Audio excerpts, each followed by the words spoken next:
రాజ్యమును నీతిని వెతుకుచు అప్పుడు అన్ని విషయాల్లో వర్ధిల్లటం.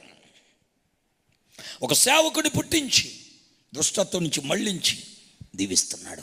మోషేని పంపి ఐగుప్తు నుంచి బయటకు లాగి అప్పుడు వాళ్ళకి మన్నా, మేఘం, బండలో నీళ్ళు, చెప్పులు అరగలేదు, కాళ్ళు వాయలేదు, బట్టం వాయలేదు, కడుపు ఆరలేదు. అబ్బాబ్బా ఎన్ని అద్భుతాలు! ఐగుప్తులో ఉండగేవలా ఐగుప్తులోంచి బయటకు వచ్చిన తర్వాత ఇచ్చాడు. స్తోత్రం చెప్పండి. బైబిల్లో ఒక చోట రాయబడి ఉంటుంది, అష్షూరు నుండి బయటకు వచ్చిన వారికి రాజమార్గం ఏర్పడుతుంది, దుష్టత్వం నుంచి మళ్ళించబడిన వారికి ఆశీర్వాదము కలుగుతుంది. సేవకుడే ఆ పని చేయాలా? దుష్టత్వం నుంచి మళ్ళించడమే. ఎలా మళ్ళిస్తాం? వాక్యంతో ప్రార్థన, అంత ఇంకేం లేదు. రెండు ఆయుధాలు, వాక్యం, దేవుని పాదాల దగ్గర మొరపెట్టడం, వేదికలెక్కి వాక్యం చెప్పడం.